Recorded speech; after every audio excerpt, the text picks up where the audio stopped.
Con solo 55 años, Kaji tiene la apariencia juvenil de alguien que fácilmente podría pasar por un chico de 15 años. La notable historia de sus primeros días en el mundo teológico deja una impresión duradera.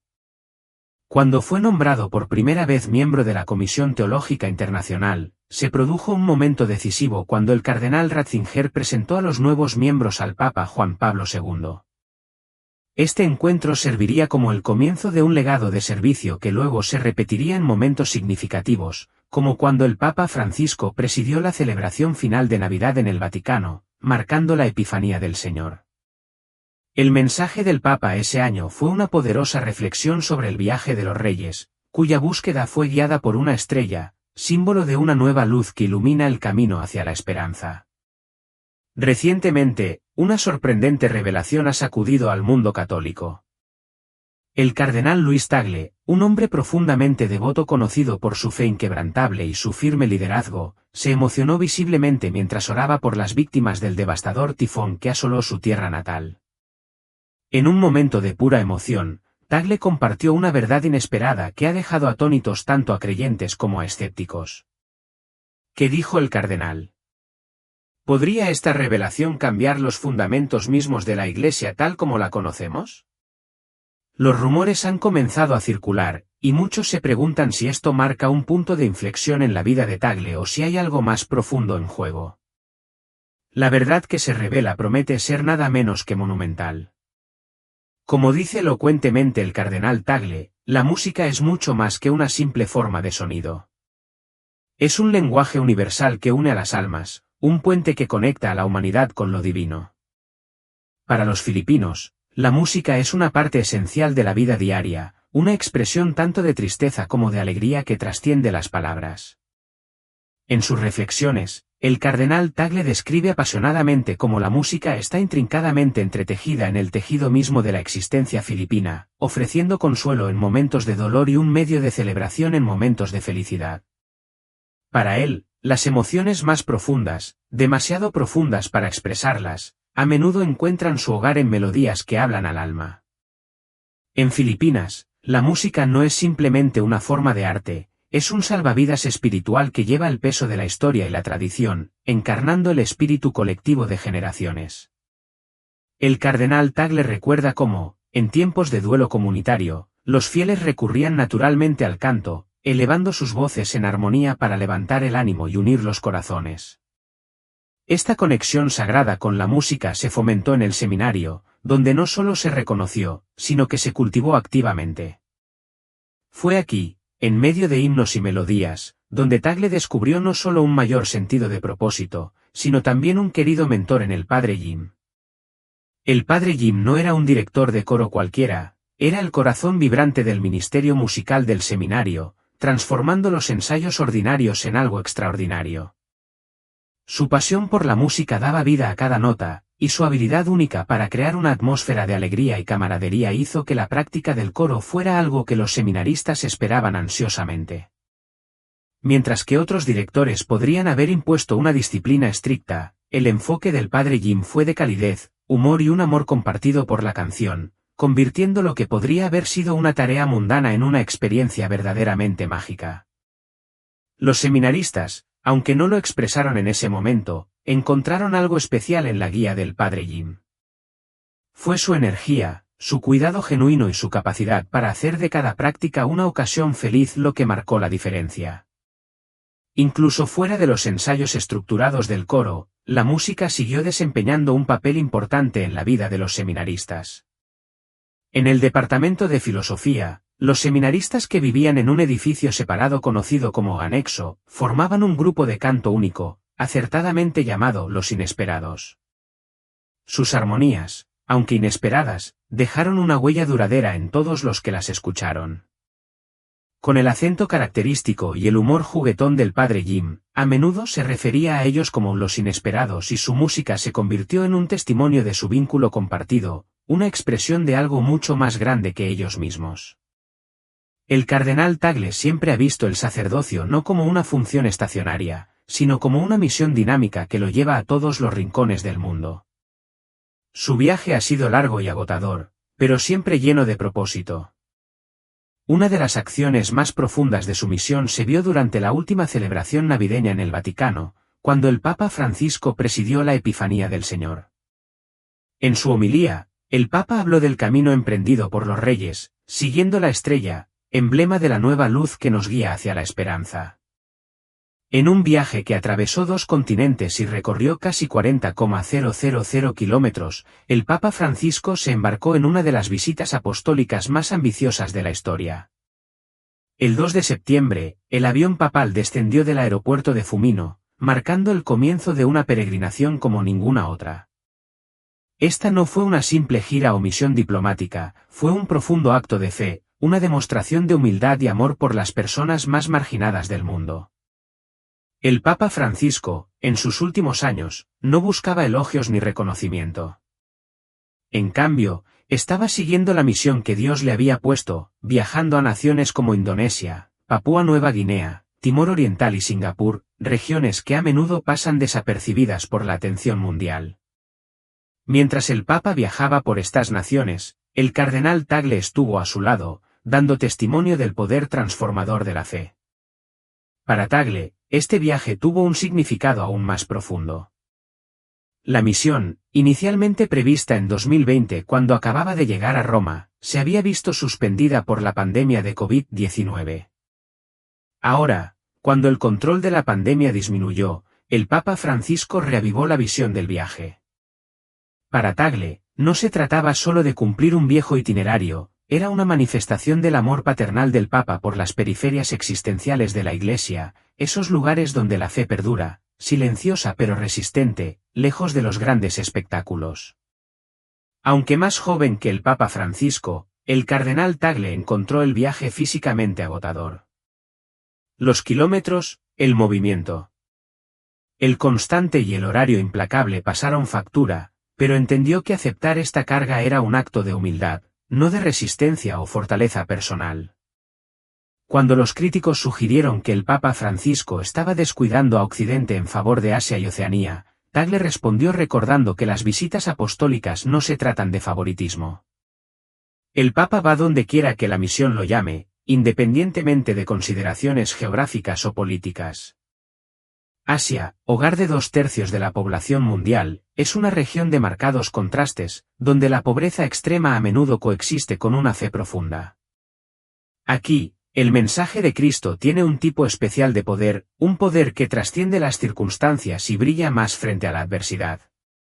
Incluso en medio de la guerra, la persecución y el conflicto, el nombre de Cristo se pronuncia con reverencia, y el Evangelio continúa inspirando esperanza. El cardenal Tagle no es ajeno a los largos viajes, tanto físicos como espirituales. Su papel lo ha llevado a través de continentes, desde ciudades bulliciosas hasta aldeas remotas, hasta los corazones de creyentes y buscadores por igual. Sus viajes, sin embargo, nunca tienen como objetivo la diplomacia por el simple hecho de la diplomacia. Más bien, se trata de conectarse profundamente con las personas y compartir el poder transformador del Evangelio. Ya sea en Papúa Nueva Guinea, Indonesia o Singapur, la misión de Tagle siempre ha sido de compasión, llegar a comunidades donde la fe prospera en las circunstancias más humildes. A pesar de sus extensos viajes, había un lugar que Tagle nunca había visitado, Timor Oriental.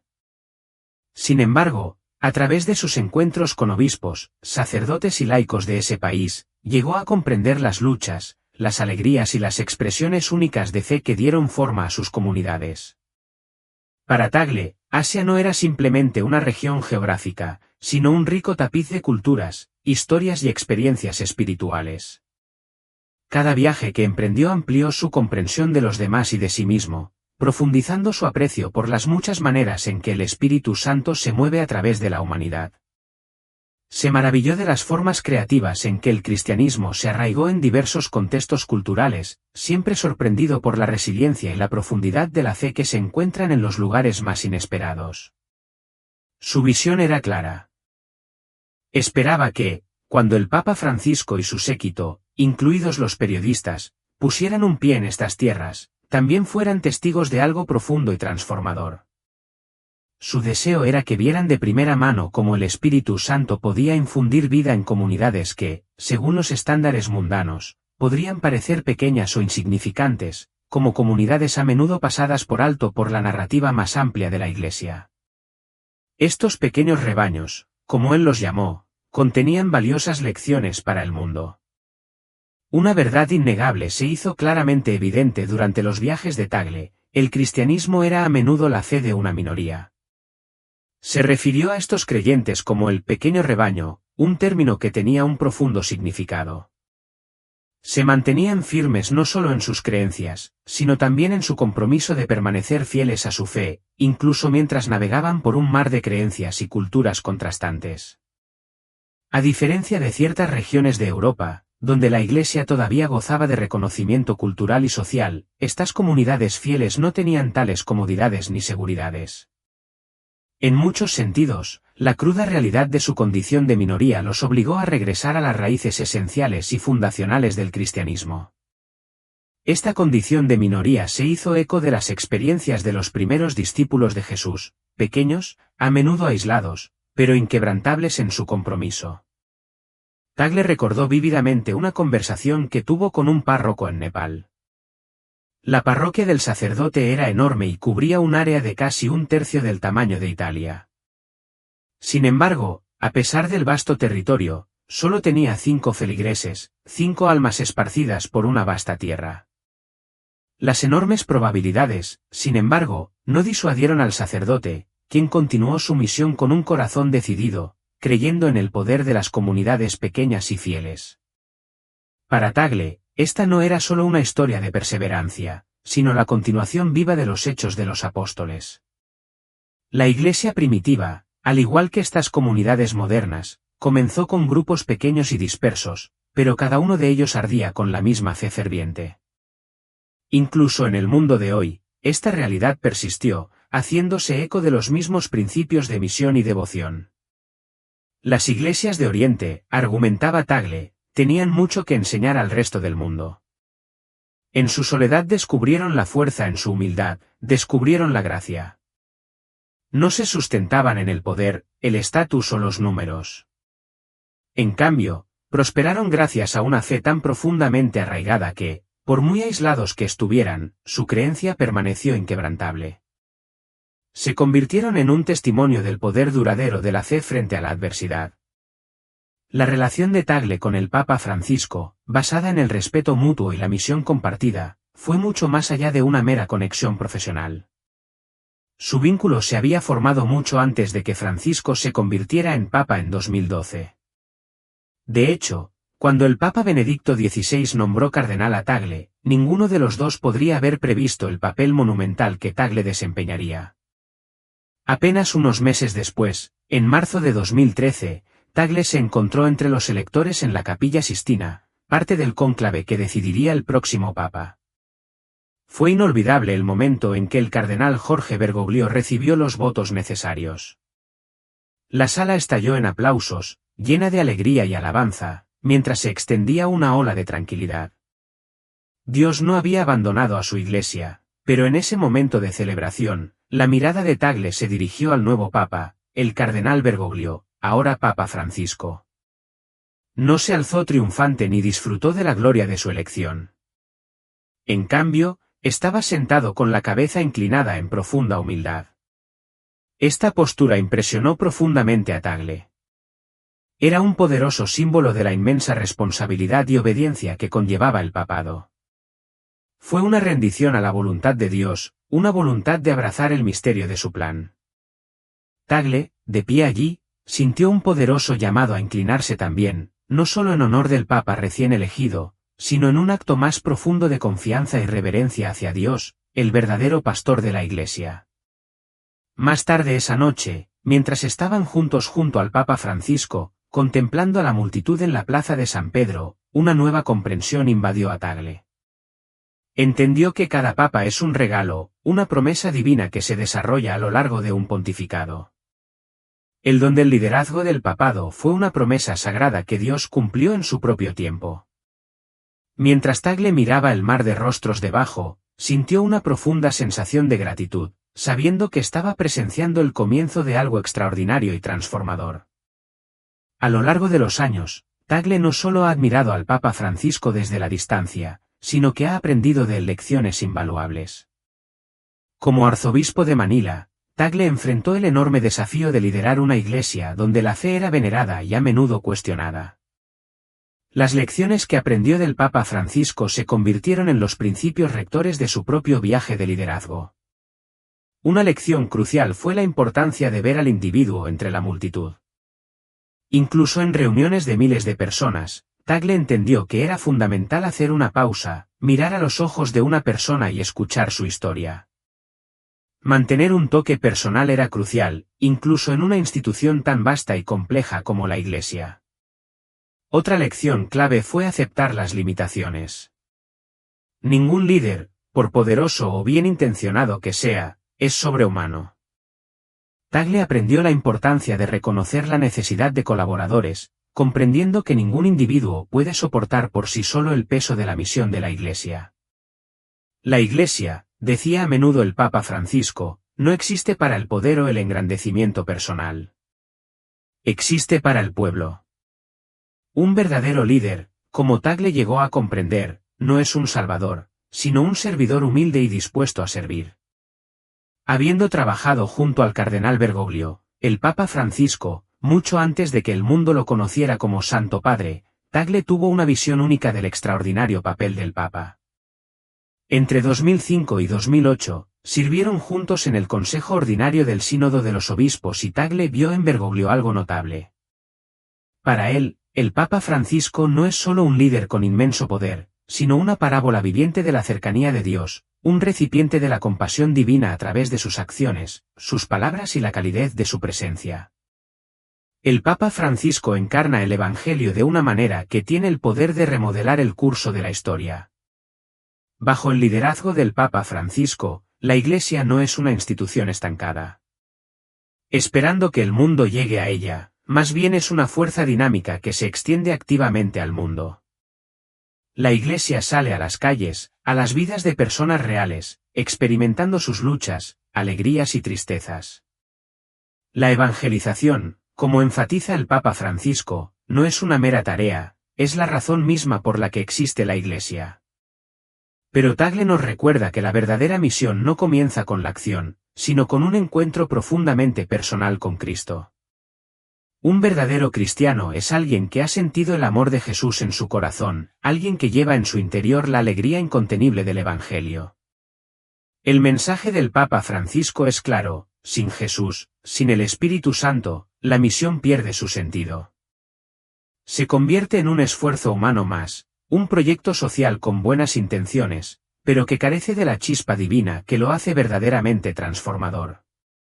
La Iglesia, como suele subrayar el Papa Francisco, no necesita trabajadores, necesita testigos, personas que lleven la presencia viva de Dios dentro de ellos y encarnen el mensaje del Evangelio en todo lo que hacen. El cardenal Tagle espera que la Iglesia continúe abrazando este llamado y ora para que el Papa Francisco continúe descubriendo, revelando y cumpliendo la promesa divina que Dios hizo a la Iglesia y a la humanidad cuando lo llamó al ministerio petrino. Esta no fue solo una cita, fue una misión divina. Al enfrentar sus inmensas cargas, Tagle reza para que el Papa Francisco siempre encuentre fuerza en las oraciones y el amor de las personas que lo acompañan en este extraordinario viaje. Como una de las figuras más cercanas al corazón del Vaticano, al cardenal Tagle a menudo se le pregunta si algún día podría ser llamado al papado. Esta es una pregunta que no puede responderse con certeza, porque el camino hacia el papado no está impulsado por la ambición personal, sino por la voluntad y la orquestación divinas. El proceso está impregnado de antiguas tradiciones, solemnidad y oración. El colegio cardenalicio tiene el poder de elegir al próximo sucesor de San Pedro y, cuando llega el momento, se reúne en el Vaticano, culminando con una decisión que dará forma al futuro del catolicismo. Cuando el Papa Benedicto XVI renunció en 2013, el mundo contuvo la respiración durante 2 largas semanas. ¿Quién sería elegido como el próximo pastor de más de 1.000 millones de almas? Entonces, el 13 de marzo, llegó el momento. En la plaza de San Pedro, Miles de personas se reunieron con anticipación, mientras el humo blanco señalaba la elección de un nuevo papa. Fue un momento profundo, la culminación de un proceso antiguo y sagrado. El mundo tenía un nuevo papa y se hizo historia. El método mediante el cual se elige a los papas tiene profundas raíces en el propio cristianismo y se remontan a casi 2000 años. El cargo de obispo de Roma, que ocupó primero San Pedro, se ha transmitido sin interrupción a través de triunfos y pruebas. Sin embargo, el proceso nunca ha estado exento de desafíos. A lo largo de la historia de la Iglesia, ha habido disputas, divisiones y rivalidades que incluso han resultado en el surgimiento de antipapas, individuos que reclamaban el papado pero carecían de verdadera legitimidad. A pesar de estas luchas, el proceso sagrado perdura, un testimonio de la fe duradera y la guía divina que ha dado forma al papado a través de los siglos. En 1059, el Papa Nicolás II intentó restablecer el orden en el caótico proceso de elección papal. Con mano firme, emitió un decreto estableciendo que solo los cardenales obispos tendrían autoridad para elegir al Papa. Esta decisión fue crucial, especialmente considerando que el propio Nicolás había quedado atrapado en medio de una feroz disputa entre dos demandantes rivales, lo que demuestra cuán polémico se había vuelto el proceso con el tiempo. Las reglas y tradiciones que rodean las elecciones papales evolucionaron y se solidificaron. En 1150, el colegio cardenalicio había desarrollado su estructura final. En 1179, se produjo el requisito de una mayoría de 2/3 de los votos, una regla duradera que continúa guiando las elecciones papales en la actualidad. El número de cardenales autorizados a votar en las elecciones ha fluctuado a lo largo de los siglos. Durante la Edad Media, el número nunca superó los 30. Sin embargo, en 1568, el Papa Sixto V amplió el colegio para incluir hasta 70 cardenales.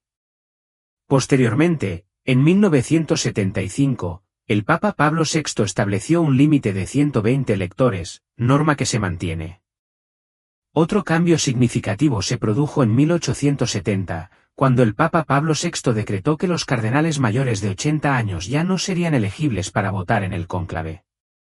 Esta reforma tenía como objetivo garantizar que el proceso de toma de decisiones permaneciera en manos de quienes todavía participaban activamente en el liderazgo de la Iglesia. Hoy en día, cuando un papa muere o, en casos raros, renuncia, el colegio cardenalicio se reúne en un plazo de 15 a 20 días para comenzar el cónclave, que se lleva a cabo a puerta cerrada, lejos de influencias externas. En la historia de la Iglesia, ha habido una sola renuncia papal en más de 600 años, la de Benedicto XVI en 2013. Antes de él, el último papa en dimitir fue Gregorio XI en 1415. Si tal evento volviera a suceder, se desarrollaría el mismo proceso, con el nombre del cardenal Tagle entre los convocados al cónclave. De cara al futuro, el cardenal Tagle cumple con todos los requisitos necesarios para algún día ser considerado para el papado. Como cardenal menor de 80 años, con años de experiencia en roles destacados dentro de la Iglesia, se erige como una figura convincente. Su viaje lo ha llevado desde los seminarios de Papúa Nueva Guinea hasta el Vaticano, siendo testigo de la fe en su forma más pura, desde las pequeñas y escondidas comunidades cristianas hasta los millones de peregrinos reunidos en la plaza de San Pedro. Su conexión con los misioneros marianos es especialmente profunda. El cardenal Tagle habla con profundo respeto sobre su vínculo de larga data con estos misioneros, una relación que se ha construido a lo largo de años de fe y propósito compartidos. Su primer encuentro con los misioneros marianos no se produjo en grandes catedrales ni en elevadas oficinas de la Iglesia, sino dentro de los humildes muros de un seminario en Filipinas. Fue allí donde conoció al padre Jim Crowger, un joven teólogo en ese momento. Tagle aún era estudiante de filosofía, y lo que comenzó como un simple conocido pronto se convirtió en una profunda amistad. Mariol ya no era solo un nombre para él, era una presencia encarnada en el espíritu del padre Jim. Estudiaron juntos, oraron juntos y crecieron en su fe, uno al lado del otro. Sin embargo, lo que más llamó la atención de Tagle sobre el padre Jim fue su enfoque del trabajo misionero. A diferencia de muchos misioneros que llegaron con la suposición de ser portadores del Evangelio, el padre Jim se sumergió en la cultura de Filipinas. No se limitó a llevar el Evangelio al pueblo, también lo recibió de ellos, entendiendo que el verdadero trabajo misionero se trata de intercambio y aprendizaje mutuo. Esta lección se convirtió en la piedra angular de la comprensión que Tagle tenía de la obra misional. Se dio cuenta de que la misión no se trata de imponer creencias, sino de estar abierto a la cultura y a las personas a las que uno sirve. Su tiempo con los misioneros marianos, incluidos sacerdotes y hermanas que se dedicaron a la educación y al servicio, profundizó este entendimiento. El propio Tagle tuvo la oportunidad de enseñar en una escuela nocturna dirigida por hermanas marianas, donde jóvenes hombres y mujeres que trabajaban durante todo el día acudían en busca de conocimiento en el único tiempo que tenían disponible. A medida que su viaje continuaba más allá de su diócesis, se encontró con frecuencia con misioneros marianos que, a pesar de provenir de varios rincones del mundo, hablaban diferentes idiomas y tenían tradiciones distintas. Estaban unidos por un amor inquebrantable por Cristo y el Evangelio. Entre los muchos que dejaron una huella imborrable en él, se encuentra el padre Clyde Phillips, cuyo nombre Tagle recuerda con gran afecto. En la década de 1990, cuando era un joven sacerdote que acababa de regresar de sus estudios, Tagle fue invitado a dirigir un retiro para la comunidad mariana en Davao. La perspectiva lo llenó de inquietud, ya que se trataba de misioneros experimentados con años de experiencia y él, aún joven y recién salido de sus estudios, se preguntaba qué podría ofrecerles. Lo que encontró, sin embargo, fue una reunión no de trabajadores cansados, sino de espíritus vibrantes que buscaban renovación. El retiro no fue un tiempo de ociosidad, sino de oración, reflexión y profundización de las relaciones. También fue guiado por el padre Villus, quien más tarde se convirtió en secretario general de la Federación de Conferencias Episcopales Asiáticas, y el padre Ferry, figuras de sabiduría y orientación que le recordaron a Tagle que debía reducir la velocidad, cuidarse a sí mismo y no esforzarse demasiado. Tagle tomó en serio su consejo y reconoció la importancia del autocuidado en la exigente vida de un sacerdote. Lo que más llamó la atención de Tagle acerca de estos misioneros fue su humildad. A pesar de años de servicio, figuras como el padre Ferry nunca dejaron de aprender, incluso después de décadas en el ministerio. Buscaban a Tagle después de homilías o conferencias para decirle, eso era nuevo para mí, reflexionando sobre ello. Estos misioneros ejemplificaron una apertura al crecimiento y la transformación, una característica que Tagle admiraba profundamente. Cuando el padre Jim Kruger falleció mientras Tagle estaba en Roma, la pérdida se sintió profundamente. Sin embargo, sirvió como un poderoso recordatorio de algo profundo que Tagle había observado en todos los misioneros de Mariol, su notable capacidad para crear una sensación de hogar donde quiera que fueran. A pesar de abandonar sus países de origen y sus familias, nunca parecieron perdidos. Dondequiera que sirvieron, fueron bienvenidos y acogidos por las comunidades a las que acudieron a ayudar, convirtiéndose en parte del tejido mismo de esos lugares. Tagle también ve este espíritu de adaptabilidad y conexión profunda en sí mismo, a medida que su influencia dentro de la Iglesia continúa creciendo. La pregunta permanece, ¿podría su viaje, arraigado en la humildad, el servicio y la fe inquebrantable, llevarlo algún día al papado? El tiempo lo dirá.